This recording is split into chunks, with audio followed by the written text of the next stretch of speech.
இந்த நாளில் அடியனுக்கு கொடுத்த அந்த தலைப்பு ஆபிரகாமின் விசுவாசம். இது எல்லாத்துக்கும் தெரிந்த ஒன்று தான். ஆபிரகாம் யார்? விசுவாசத்தின் தகப்பன். நல்ல ஒரு தலைப்பு கொடுத்திருக்கிறார்கள், மிகவும் சந்தோஷம். நாம் இந்த நாளில் அந்த செய்திக்கு ஆதாரமாக நமது ஆதியாகமம் 22ஆம் அதிகாரத்தை நாம் எடுத்து வைத்துக்கொள்வோம். ஆதியாகமம் 22ஆம் அதிகாரம் முதல் 2 வசனங்களை வாசிக்க கேட்போம்.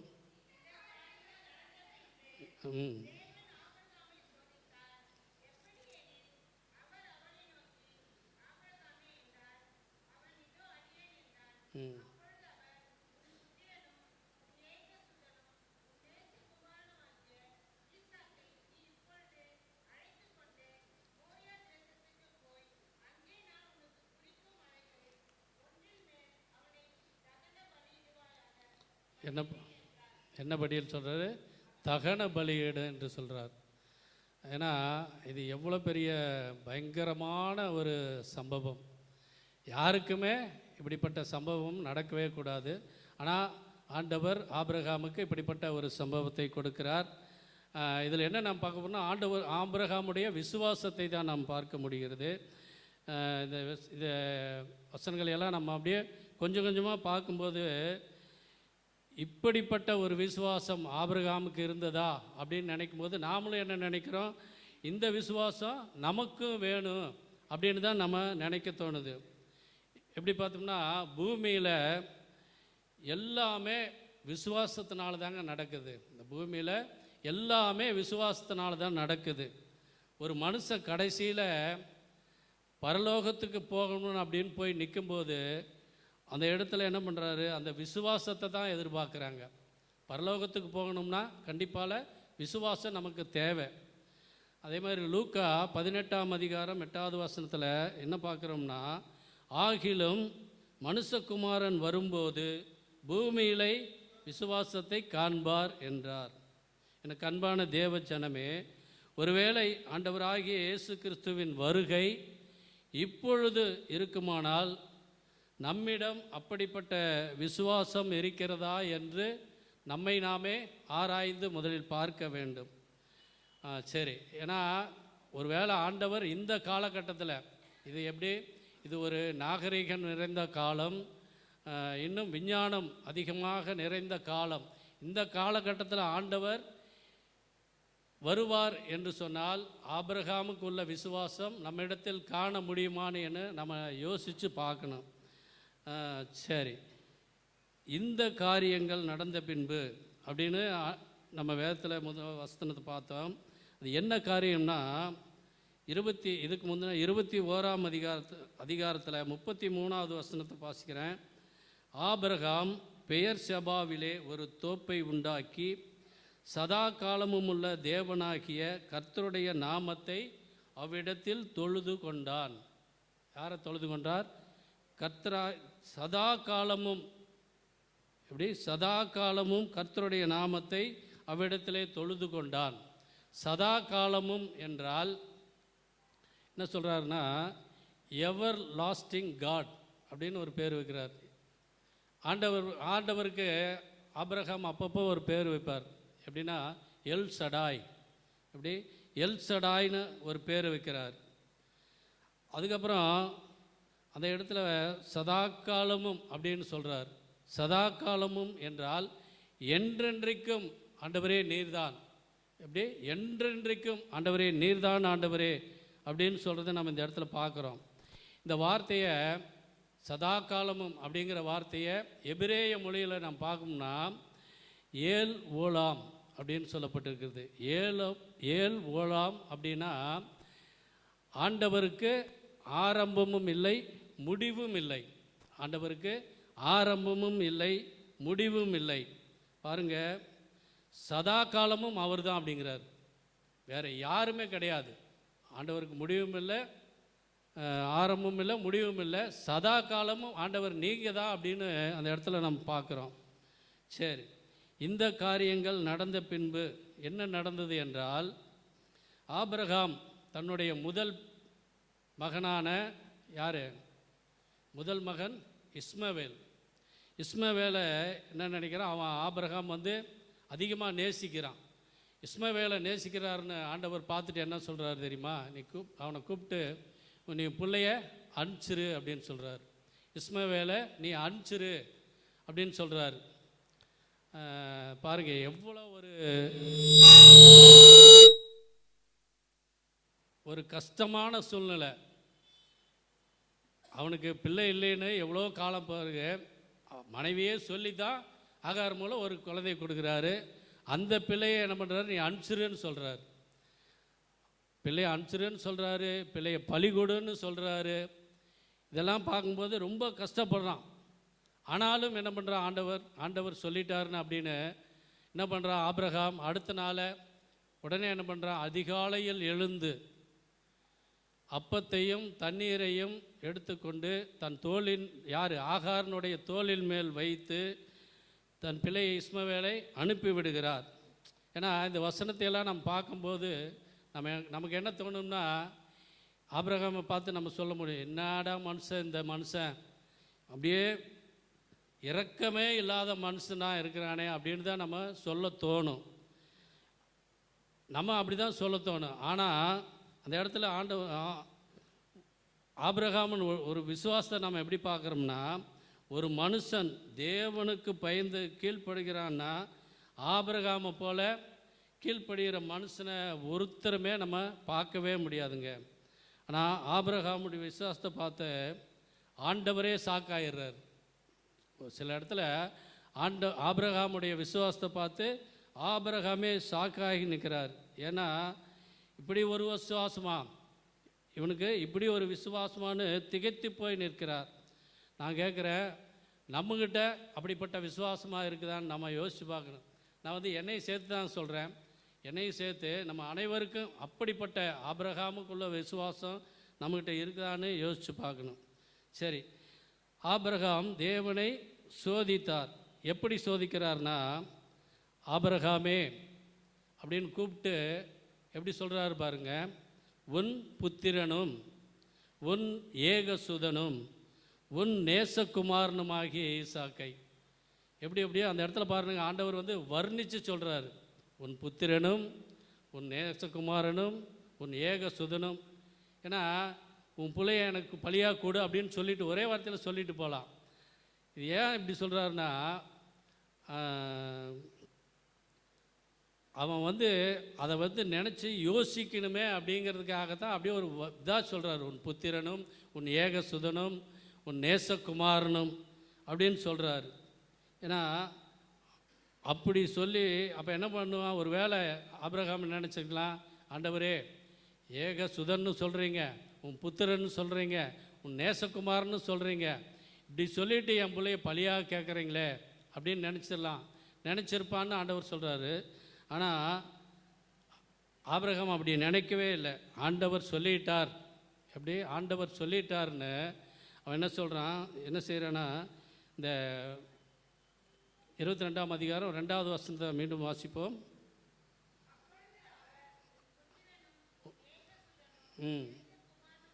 நேசகுமாரன் மகையே மோரியா தேசத்துக்கு போய் அங்கே நான் உனக்கு குறிக்கும் மலைகளில் ஒன்றின் மேல் அவனை தகன பலியாக பலியிடு என்று சொல்கிறார். ஏன்னா ஆபிரகாமுக்கு வந்து பலி செலுத்துறது வந்து ஒரு புதுசான காரியம் இல்லைங்க. அவன் வந்து அடிக்கடி பலி செலுத்துவான். ஆண்டவருக்கு வந்து அடிக்கடி பலி செலுத்துவான். ஏன்னா என்ன பலி செலுத்துவான்னா, ஆடுகளை பலி செலுத்துறது அவனுக்கு அது வழக்கம்தான். எப்படி செலுத்துவாங்கன்னா, ஆடை பலி செலுத்துறதுக்கு ஆடை கொண்டு வந்து அந்த பலிபீடம் இருக்கும். இப்படி பலிபீடம் இருக்குதுன்னா அந்த பலிபீடத்தில் அப்படியே கட்டையை அடிக்கிடுவாங்க. கட்டையை அடுக்கிட்டு என்ன பண்ணுவாங்க, அந்த ஆட்டை காலை கட்டி தூக்கி அந்த பலிபீடத்து மேலே வச்சுருவாங்க. நான் இதை எப்படி பலி செலுத்தாங்கன்னு யூடியூப்பில் போட்டு பார்த்தா அதில் காமிட்றாங்க. ஆட்டை அப்படி கட்டி தூக்கி போட்டு கட்டை மேலே வச்சு அடுக்கிட்டு நல்லா ஒரு ஷார்ப்பான இப்படி ஒரு கத்தியை எடுத்துக்கிறான். கத்தியை எடுத்துகிட்டு எப்படி பலி கொடுக்குறான்னா, இப்படி ஆட்டை தலையை பிடிச்சி அவ்வளோதாங்க, அப்படியே ஷார்ப்பான கத்தியில் அவ்வளோதான். இதுதான் அறுத்து தூக்கி போடுறத பலி. இப்படி பார்க்கும்போது எவ்வளோ வந்து ஆபிரகாமுக்கு எவ்வளோ கஷ்டமாக இருக்கும். ஏன்னா அவன் புதுசாக பலி செலுத்துறதுனால பரவாயில்ல, அவன் பலி செலுத்தியே பழக்கப்பட்டவன். ஈசாக்கை அப்படி பலி கொடு அப்படின்னு ஆண்டவர் கேட்குறார். ஒரு ஆட்டை அறுத்து போடுற மாதிரி பலி கொடுன்னு ஈசாக்கை ஆண்டவர் கேட்குறாரு. ஒரு மனுஷரை சோதிக்கலாங்க, ஆனால் இப்படி சோதிக்கக்கூடாது. எப்படி பயங்கரமாக சோதிக்கிறார் ஆண்டவர். அவன் பலி செலுத்த பழக்கம் இல்லான்னா கூட பரவாயில்லைங்க, அவனுக்கு அது தெரியாது. இப்படியெல்லாம் ஆட்டை அறுக்கும்போது அந்த ஆடு எப்படி கத்தும், எப்படி துடிக்கும் அப்படின்னு அவன் எவ்வளவு யோசித்து பார்த்துருப்பான். இப்படியான அந்த பலி செலுத்துறதை அவன் யோசித்து பார்த்து ஆண்டவர் சொல்லியிருப்பார். 3வது வசனத்தில் என்ன சொல்கிறாருன்னா, ஆனால் அப்படி பலி செலுத்துற நினச்சா அவன் யோசிக்கவே இல்லை. இப்படியெல்லாம் பலி செலுத்தணும்னு ஆண்டவர் சொல்லிட்டாரு, நம்ம பலி செலுத்தணும், அதை மீறி நம்ம எதுவும் செய்யக்கூடாதுன்னு யோசிக்காமல் என்ன பண்ணுறான். 3வது வசனத்து ஆபிரகாம் அதிகாலையில் எழுந்து தன் கழுதையின் மேல் சேணம் கட்டிக்கொண்டு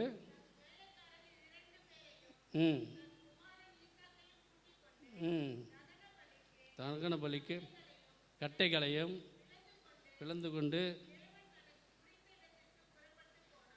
ஆமாம், அவன் அந்த குறித்த அந்த மோரியா தேசத்துக்கு போகிறதுக்கு 3 நாளாக பிரயாணம் போகணும். அவன் 3 நாளாக கழுதையில் 2 வேலைக்காரரை கூட்டிகிட்டு தான் பிள்ளையும் கூட்டிகிட்டு அந்த தகன பலிக்கு தேவையான கட்டையை எடுத்துக்கிட்டு அவன் 3 நாளாக புறப்பட்டு போகிறான். போய் 3 நாளைக்கு பிறகு அந்த இடத்துல போய் சேர்ந்துடுறாங்க. போய் சேர்ந்த உடனே அவனுக்கு அந்த இடத்துல என்ன பண்ணுறான் தெரியுமா, கொஞ்சம் ஆண்டவர் சொல்லியிருக்கிற பலி செலுத்த சொல்லியிருக்கிற இடம் கொஞ்சம் தூரமாக இருக்குது. அப்போ என்ன பண்ணுறான் ஆபிரகாம், 2 கூட வந்தாங்க பார்த்தீங்களா, அந்த வேலைக்காரர் 2 பேர்த்த பார்த்து, நீங்கள் 2 பேரும் இங்கேயே இருங்க. எப்படி, நீங்கள் 2 பேரும் இங்கேயே இருங்க, நானும் பிள்ளையாண்டானும் போய் அங்கே இடத்துக்கு போயிட்டு வரேன்னு சொல்கிறாரு. அந்த 2 வேலைக்காரனை அங்கேயே நிறுத்திடுறாரு. இதில் என்னென்னா, தன்னுடைய மனைவி சாராளுக்கு இந்த விஷயம் தெரியுமா தெரியாது. அவங்க 2 பேர்த்தையும் அங்கேயே நிறுத்திட்டு இவன் என்ன நம்பிக்கையில் போகிறான், எப்படி சொல்லிட்டு போகிறான் பாருங்க. தன் பிள்ளையை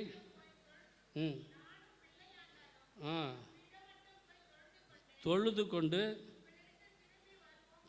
திரும்பி வருவோம் என்று சொல்லிட்டு போகிறான். அவன் என்ன சொல்லப்போனால், அவங்க 2 பேர்த்தையும் ஏன் அவன் அங்கே நிறுத்திட்டு போகிறான்னா, ஒருவேளை இவன் வந்து பலி செலுத்துறது, பலி கொடுக்கறது ஈசாக்குக்கும் தெரியாது, கூட வர்ற 2 வேலைக்காரருக்கும் தெரியாது. இந்த பலி செலுத்துறது ஆண்டவருக்கும் ஆபிரகாமுக்கு மட்டும்தான் தெரியும், அது யாரை பலி செலுத்த போகிறான்னு. இவங்க என்ன பண்ணுறாங்க, இவன் எப்போ செலுத்துகிற மாதிரி ஒரு ஆட்டை பலி செலுத்துவான்னு நினச்சிட்டு தான் கூட போகிறாங்க. கூட போகும்போது ஒரு வேளை அந்த 2 வேலைக்காரர் கூட வந்து தன் பிள்ளையை அவன் பிடிச்சி கட்டி போட்டு அறுத்து பழி செலுத்தும் போது அவன் என்ன நினச்சிடலாம், அந்த வேலைக்காரங்க அடப்பாவி என்னையா இந்த மனுஷன் இப்படி பண்ணுறானே அப்படின்ட்டு பிடிச்சி தடுத்து நிறுத்திடக்கூடாது. ஏன்னா அவங்க 2 பேரும் அந்த பழி செலுத்துறத தடுத்து நிறுத்திடக்கூடாதுன்ட்டு தான் என்ன பண்ணுறாரு ஆபிரகாம், அந்த 2 வேலைக்காரனையும் அங்கேயே நிறுத்திட்டு அவர் போகிறாங்க. 2 பேரும் போகிறாங்க. போயிட்டு அந்த இடத்துல போய் என்ன பண்ணுறாருன்னா, ஒரு வேளை ஆபிரகாம்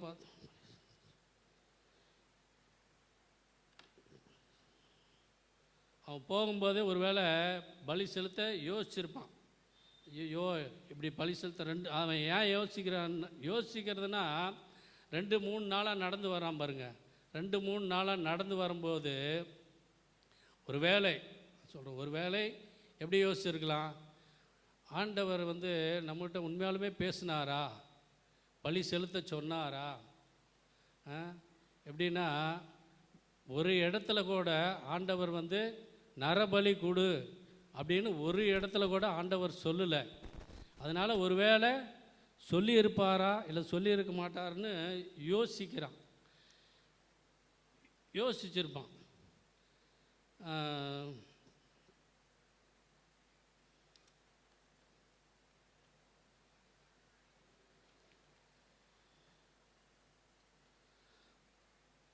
அப்புறம் அந்த 3வது நாள் என்ன பண்ணியிருப்பான், அவன் போகும்போது என்ன நினச்சிருப்பான், ஒரு வேளை நம்ம கனவு கண்டோமா, எப்படி கனவு கண்டோமா, ஆண்டவர் வந்து நம்மகிட்ட பழி செலுத்து அப்படின்னு பேசினாரா, இல்லை கனவு கண்டோமா அப்படின்னு யோசிச்சிருப்பான். அவன் யோசிச்சிருப்பான்னு நான் சொல்கிறேன். ஏன்னா அவன் அப்படி யோசிக்கவே இல்லைங்க.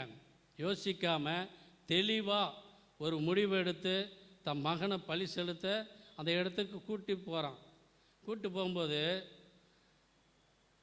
தான் பழி செலுத்த போகிறேன், பழி செலுத்த தன் மகனை பழி செலுத்த போகிறேன்னா அவனுக்கு தெரியும். ஆனால் அவன் பிள்ளைக்கு தெரியாது. அப்போ அவன் என்ன சொல்கிறான், ம் ம் ம்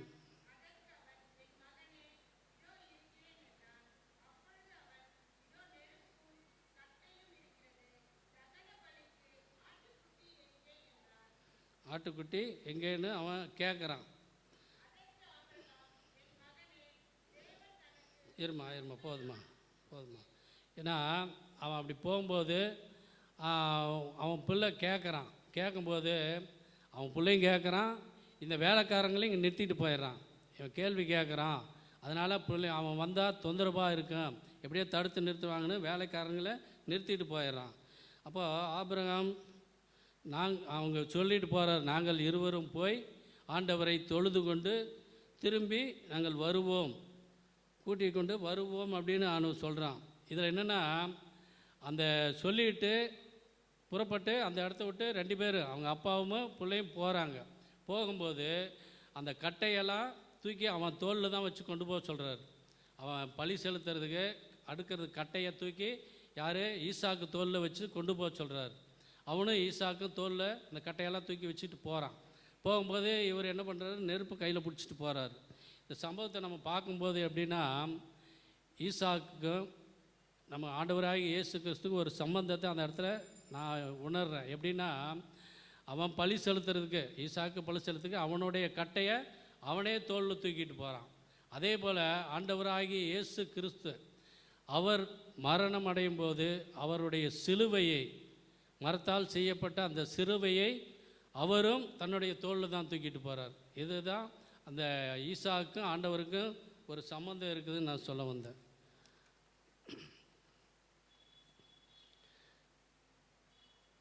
அப்போது அந்த அவன் வந்து ஒரு வாலிபனாக இருக்கிறான். ஈசாக்கு இப்போ ஒரு வாலிபனாக அந்த இடத்துல காணப்படுறான். வாலிபன்னா ஒரு 15 வயசுலேருந்து ஒரு 25 வயசு. ஏன்னா அதுதான் வாலிபன் அப்படி சொல்கிறது. அந்த 15லேருந்து ஒரு 25 வயசு வரைக்கும் இருக்கும். அப்போ தான் அவன் என்ன பண்ணுறான், அவங்க அப்பாட்ட கேள்வி கேட்குறான். கட்டை இந்த தகன பலிக்கு போகிறோம், கட்டை இருக்குது, நெருப்பு இருக்குது, பலி எங்கே, இந்த ஆடு எங்கேன்னு கேட்குறான். அப்போ என்ன பண்ணுறாரு, ஆண்டவர் சொல்கிறாரு, அதுக்கு ஆண்டவர் பார்த்துக்கொள்வார், அந்த தகன பலிக்கு உண்டான ஆடை ஆண்டவர் பார்த்துக்கொள்வார் அப்படின்னு சொல்லிட்டு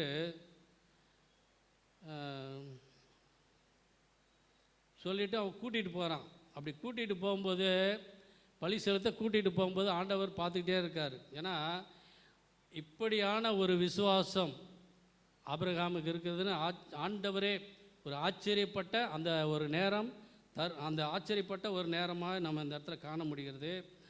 என்னென்னா, அவர் சொல்கிறாரு, அந்த பலி செலுத்த போகும்போது ஆண்டவர் பார்த்து சொல்கிறார், உன் புத்திரனும் உன் ஏகசுதனும் உன் நேசகுமாரனா ஈசாக்கை பலியிடு அப்படின்னு சொல்கிறாரு. ஏன் சொல்கிறாருன்னா, ஆபிரகாமை சோதிக்கிறதுக்கு தான் அப்படி சொல்கிறார். ஆபிரகாமை சோதிக்கிறதுக்கு தான் உன் நேசகுமாரனை, உன் ஏகசுதன், உன் புத்திரன் அப்படின்னு சொல்லி நீ அவனை பலி கொடுன்னு சொல்கிறது ஒரு சோதிக்கிறதுக்கு தான். ஆண்டவர் ஆபிரகாம் சோதிக்கிறதுக்கு தான் அந்த மாதிரி சொல்கிறாரு. அவன் அதிகாலை எழுந்து புறப்பட்டு போகிறான். போயிட்டு 9வது வசனத்தை வாசிப்போம்.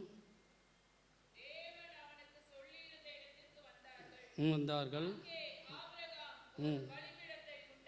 உண்டாக்கி அடுக்கி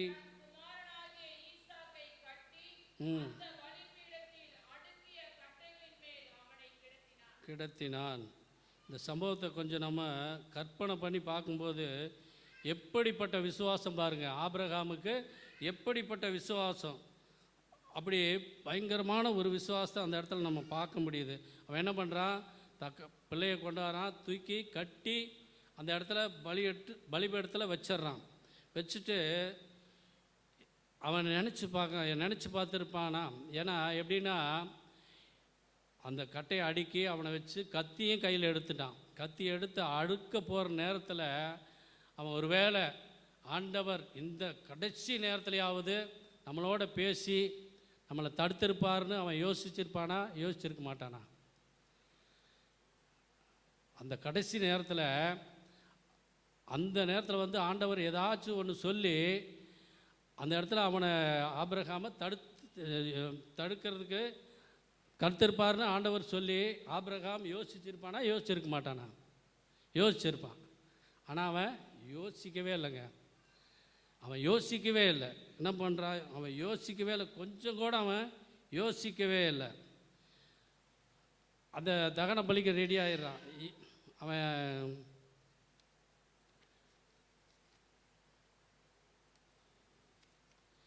ஏன் யோசிக்கலைன்னா, அவனுக்குள்ளே அந்த ஒரு விசுவாசம்.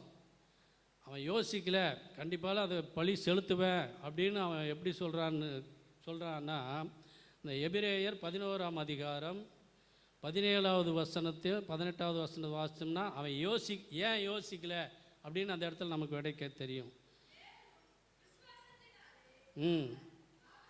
ஆபிரகாம் சோதிக்கப்பட்டது, ஒப்பு கொடுத்தான். போதுமா? 17வது அதிகாரம். மேலும் விசுவாசத்தினாலே ஆபிரகாம் தான் சோதிக்கப்பட்ட போது ஈசாக்கை பலியாக கொடுத்தான். நல்லா தெளிவாக சொல்லுது பாருங்க. விசுவாசத்தினாலே ஆபிரகாம் சோதிக்கப்பட்ட போது ஈசாக்கை பலியாக ஒப்பு கொடுத்தான். அடுத்தது, ஈசாக்கினிடத்தில் உன் சந்ததி விளங்கும் என்று அவனோடே சொல்லப்பட்டிருந்ததே. பார்க்குறங்க, இந்த இடத்துல ஆபிரகாம் 3 நாளாக நடந்து வந்தான் பாருங்க. அந்த 3 நாளாக நடந்து வந்தபோது ஆண்டவர் பேசுகிறார். எப்படின்னா, 17ஆம் அதிகாரத்தில் ஆண்டவர் ஆபிரகாமோடு பேசுகிறார். அப்போ என்ன பேசுகிறார்னா, நான் உனக்கு ஒரு சந்ததியை கொடுப்பேன், அவனுக்கு ஈசாக்கு என்று பெயரிடு, அவன் மூலம் ராஜாக்கள் தோன்றுவார்கள், என் உடன்படிக்கையை அவனுக்கு பின்வரும் சந்ததிக்கும் நித்திய உடன்படிக்கையாக ஸ்தாபிப்பேன் என்று அந்த சொன்ன வார்த்தையை அவன் நினச்சி பார்த்துருப்பான். ஏன்னா, உனக்கு ஒரு குமாரனை கொடுப்பேன், அவனுக்கு ஈசாக்கு என்று பெயரிடுவாயாக, அவன் மூலம் ராஜாக்கள் தோன்றுவார்கள் என்று அவருடைய உடன்படிக்கையை அந்த இடத்தில் ஆண்டவர் அவனுக்கு கொடுத்திருக்கிறார்.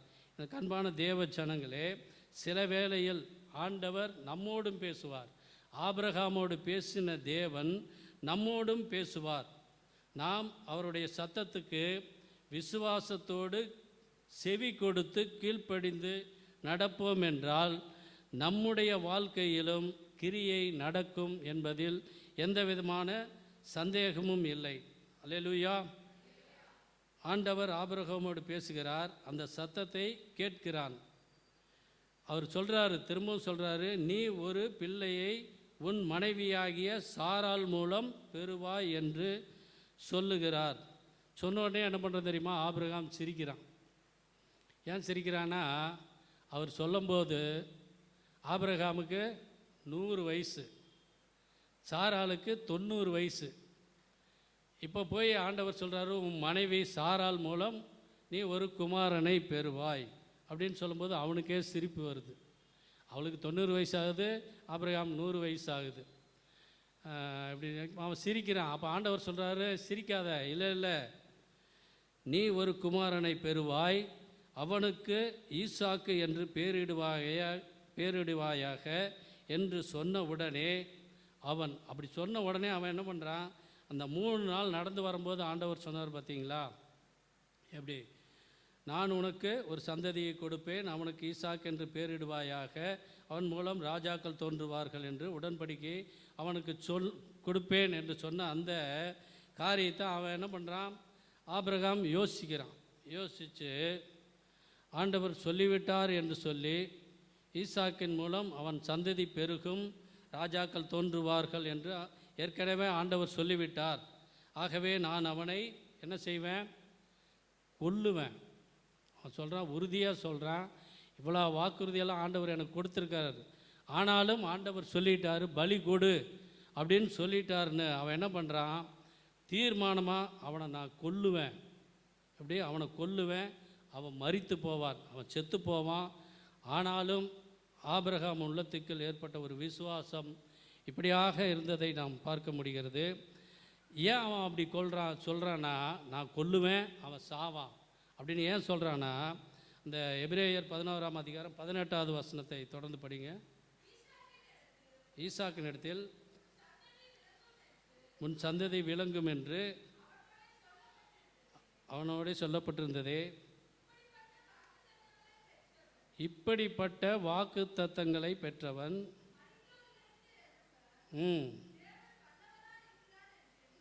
எண்ணினான். சரி, ஏன்னா இந்த வசனத்தை நல்லா நம்ம கூர்ந்து கவனிக்கணும். ஈசாக்கின் இடத்தில் உன் சந்ததி விளங்கும் என்று அவனோடே சொல்லப்பட்டிருந்ததே. யாரோட? ஈசாக்கோடே சொல்லப்பட்டிருந்ததே. இப்படிப்பட்ட வாக்கு தத்தங்களை பெற்றவன். இப்படிப்பட்ட வாக்கு தத்தங்களை பெற்றவன் யார்? ஈசாக்கு. வாக்கு தத்தங்களை பெற்றவன் ஒருவேளை மறுத்து போயிருந்தாலும் அவனை தேவன் எழுப்ப வல்லவராயிருக்கிறார். அந்த விசுவாசம் தாங்க. அதை நினச்சிட்டு தான் அவன் என்ன பண்ணுறான்? நான் கண்டிப்பாக என் மகனை கொல்லத்தான் போகிறேன் அப்படின்னு சொன்னோடனே அந்த இடத்துல ஆண்டவர் அப்படியே பிரமிச்சு போயிடுறார். இப்படிப்பட்ட ஒரு விசுவாசமா அப்படின்னு சொல்லி அவன் என்ன பண்ணுறாரு? தன் மகனையே பலி கொடுப்பான்னு, அதுவும் கத்தி எடுத்து அறுத்து துணிவான்னு கொஞ்சம் கூட ஆண்டவர் எதிர்பார்க்கவே இல்லை. இதை ஏன் நான் சொல்கிறேன்னா, வேதத்தில் எல்லா இடத்துல என்ன பண்ணுறாரு ஆண்டவர்? ஆபிரகாமே அப்படின்னு தான் கூப்பிடுறாரு. எப்படி? ஆபிரகாமே அப்படின்னு தான் கூப்பிட்றாரு. அப்படின்னு கூப்பிடும்போது இந்த இடத்துல பாருங்கள், அவன் கத்தி எடுத்துகிட்டு பிள்ளையை அறுக்க போயிடுறான். போன உடனே ஆண்டவர் அப்படியே துடிச்சு போய் என்ன பண்ணுறாரு? ஒரு பயங்கரமாக அந்த இடத்துல அவர் என்ன பண்ணுறாரு? அப்படி ஆண்டவர் சொல்கிறாரு, ஆபிரகாமே.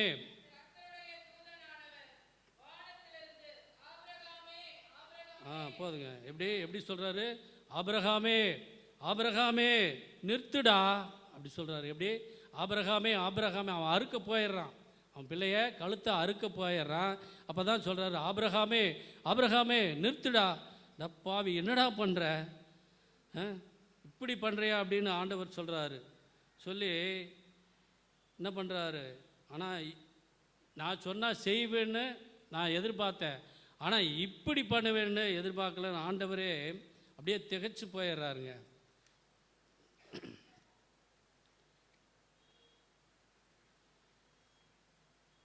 திகைச்சு போய் என்ன பண்ணுறாரு? ஆண்டவர் பார்த்துட்டு மறுபடியும் என்ன சொல்கிறாரு? ஆபிரகாமே, உன் பிள்ளை மீது கையை போடாதே. மறுபடியும் சொல்கிறாரு, அவனுக்கு நீ ஒன்றுமே செஞ்சிடாத என்று சொல்லிட்டு தடுத்து நிறுத்துறாருங்க. அப்போ ஆண்டவர் மறுபடியும் சொல்கிறாரு, நீ அவனை உன் புத்திரன் என்றும் உன் ஏகசுதன் என்றும் உன் நேசகுமாரனம் என்றும் பாராமல் எனக்கு ஒப்பு கொடுத்தபடியால் இப்படிப்பட்ட துணிவு, இப்படிப்பட்ட விசுவாசம் நான் எதிர்பார்க்கவே இல்லை. இப்போ ஆண்டவர் ஆபிரகாமை பார்த்து ஒரு வார்த்தை சொல்கிறாரு, நீ எனக்கு பயப்படுகிறவன் என்று இப்போது அறிந்திருக்கிறேன். ஆண்டவர் ஆபிரகாமை பார்த்து சொல்கிறாரு, நீ பயப்படுகிறவன் என்று இப்போதே அறிந்திருக்கிறேன். நம்ம யோசித்து பார்ப்போம், ஆபிரகாமோட விசுவாசம் எப்பேற்பட்டது?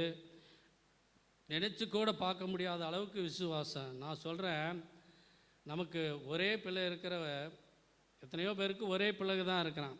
அந்த ஒரே பிள்ளை வச்சுருக்கிற நமக்கு ஒரு வேளை அந்த பிள்ளைக்கு தலைவலியோ ஜுரமோ வந்து முடியாமல் கட்டலில் படுத்துக்கிட்டான்னா நம்ம எப்படி துடிச்சு போகிறோம். அப்போது அது மேலே ஆண்டவர் ஆபிரகாம் பிள்ளை கொல்ல போகும்போது யோசிச்சு பாருங்கள், ஆபிரகாமுடைய விசுவாசம் எவ்வளவு பெருசாக இருக்குதுன்னு. 18ஆம் வசனத்தை நம்ம வாசிப்போம். நீ என் சொல்லுக்கு கீழ்ப்படிந்தபடியினால் உன் சந்ததிக்குள் பூமியில் உள்ள சகல ஜாதிகளும் ஆசீர்வதிக்கப்படும் என்றும் யார் பேரில்? என் பேரில். ஆண்டவர் அந்த இடத்துல அப்படியே சொல்கிறாரு, என் பேரில் ஆணையிட்டேன் அப்படின்னு ஆண்டவர் சொல்கிறாரு. இதை யாருமே மாற்றவே முடியாதுங்க. ஆண்டவர் சொல்கிறாரு, இந்த வசனத்தை பாருங்கள், நீ என் சொல்லுக்கு கீழ்ப்படிந்தபடியினால் உன் சந்ததிக்குள் பூமியில் உள்ள சகல ஜாதிகளும் ஆசீர்வதிக்கப்படும் என்றும் என் பேரில் ஆணையிட்டு நான் சொல்லுகிறேன் என்று ஆண்டவர் சொல்லுகிறார். இதுதாங்க ஆபிரகாமுடைய விசுவாசம். இப்படிப்பட்ட விசுவாசம் யாருக்குமே வராது. மூத்த பிள்ளைய வீட்டை விட்டு துரத்தன்னு சொல்கிறாரு, ரெண்டாவது பிள்ளைய பலி கொடுன்னு சொல்கிறாரு. இப்படிப்பட்ட விசுவாசம் நம்ம அனைவருக்கும் ஒவ்வொருவருக்கும் இருக்கணும். ஏன்னா ஒரு சம்பவத்தை நான் சொல்லி முடிக்கிறேன். என்னுடைய பேரன், மூத்த பேரன், எல்லாத்துக்கும் தெரியும், சின்ன பையன் வசனம் சொல்லுவான்ல, ஜேடன். அவனுக்கு ஒரு 3 வயசு இருக்கும்போது என்ன பண்ண, அவனுக்கு இந்த வாயில் உதட்டில் இந்த உள்ளர ஒரு கட்டி வளர்ந்துக்கிட்டே வந்தது. அது நாளாக அவன் அப்படி கடிச்சு அந்த கட்டி அப்படியே பெருசாகிட்டே வந்தது. என்ன பண்ணாங்க, என் பொண்ணு என் மருமகனை ஹாஸ்பிட்டலுக்கு கூப்பிட்டு போனாங்க. ஹாஸ்பிட்டலுக்கு கூப்பிட்டு போய் காட்டினோடனே, இது கட்டி கொஞ்சம் பெருசாகிருச்சு, இதை மாத்திரை மருந்தில் கரைக்க முடியாது, இதை ஆப்ரேஷன் பண்ணி தான் எடுக்கணும்னு சொன்னாங்க. சரி, இப்படி சொல்கிறாங்களே என்ன பண்ணுறதுன்ட்டு நானும் என் மனைவி ஒரு நாள் என்ன பண்ணால், அவனை கூட்டிகிட்டு பேபி ஹாஸ்பிட்டலுக்கு கூப்பிட்டு போனோம். எக்மோரில் இருக்கிற பேபி ஹாஸ்பிட்டலுக்கு கூப்பிட்டு போய் அங்கே போய் காட்டினோடனே அவங்களும் டாக்டரும் செக் பண்ணிவிட்டு, இதை மாத்திரை மருந்துலாம் கரைக்க முடியாது, கண்டிப்பாக ஆப்ரேஷன் பண்ணிடலாமான்னு கேட்டாங்க. சரின்னு நாங்களே என்ன பண்ணிட்டோம், ஒப்பு கொடுத்துட்டோம். சரி, ஆப்ரேஷன் பண்ணலான்னு சொல்லிவிட்டு அவங்க என்ன பண்ணாங்க, எல்லா டெஸ்ட்டும் எடுத்து கவர்மெண்ட் ஹாஸ்பிட்டல்னால் ஒரு நோட்டு போட்டு கொடுப்பாங்க. நோட்டு போட்டு அதில் என்னென்ன ட்ரீட்மெண்ட்டு, என்ன பண்ணணும், ஆப்ரேஷன் பண்ணால் ஆப்ரேஷன் எல்லாம் எழுதி அந்த ரிப்போர்ட்டெல்லாம் அது விவரமாக எழுதி கொடுத்துருவாங்க.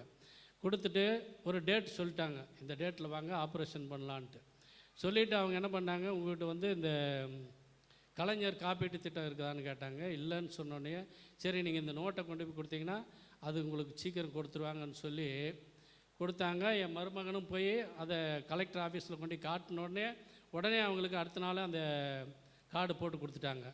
நான் சொல்கிறேன்னா, நாங்கள் என்ன பண்ணணும், அந்த ஆப்ரேஷன் டேட் 1 மாதம் டேட் கொடுத்துருந்தாங்க. நானும் என் மனைவியும் விசுவாசத்தோட பிள்ளை மேலே அவன் வாயில் கை வச்சு, அவன் தலையில் கை வச்சு ஒவ்வொரு நாளும் நாங்கள் பாரத்தோடு ஜெபிச்சுட்டே வந்தோங்க.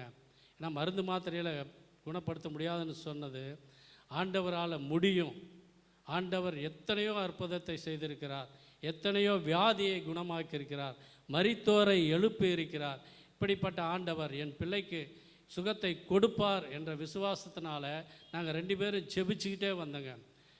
அந்த 1 மாதம் வர வரைக்கும் ஜெபிச்சுக்கிட்டே வந்தோம். ஒரு 10 நாள் ஜெபித்தோம். அது எங்களுக்குள்ள ஒரு விசுவாசம் கொஞ்சம் குறைஞ்சிருக்குது அப்படின்னு நினச்சோம்.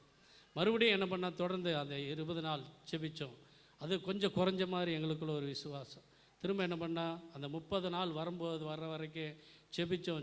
இது ஒன்று தான், ஆண்டவர் நீ முடியுமப்பா, உம்மால் முடியும்னு சொல்லி ஜெபிச்சுட்டே இருந்தோம். நீங்கள் உண்மையால் பாருங்கள், அந்த 30 நாள் அந்த ஆப்ரேஷன் டேட் வர்றதுக்குள்ளற பிள்ளைக்கு அந்த இடத்துல அந்த ஒரு கட்டி வந்த அடையாளமே இல்லைங்க. இப்போவுமே நீங்கள் பாருங்கள், அவன் உதட்டில் க்ளீனாக இருக்குது, அந்த இடத்துல அந்த கட்டி வந்த அடையாளமே இல்லை. இதை ஏன் சொல்கிறேன்னா, நமக்குள்ளே அந்த ஒரு விசுவாசம் வேணும். ஆண்டவர் செய்வார். எப்படின்னா, மாத்திரை மருந்து டாக்டர்கள் யாருனால முடியினாலும் நம்ம ஆண்டவராகிய இயேசு கிறிஸ்துவினால் எல்லாம் நடக்குன்னு ஆபிரகாமுக்கு இருந்த விசுவாசம் எங்களுக்கும் இருந்து நாங்களும் ஜெபித்தோம், நாங்களும் ஆசீர்வாதத்தை பெற்றுக்கொண்டோம். அதுபோல் நம் அனைவரும் ஆபிரகாமுடைய விசுவாசத்தை போல நாமும் ஆண்டவர் சமூகத்திலே ஒவ்வொரு நாளும் காத்திருந்து தம்மை ஒப்பு கொடுக்கும் பொழுது நம்முடைய வாழ்க்கையை ஆண்டவர் உயர்த்த வல்லவராய் இருக்கிறார். தேவன் தாமே இந்த திருவார்த்தையை ஆசீர்வதித்து தருவாராக. ஆமென்.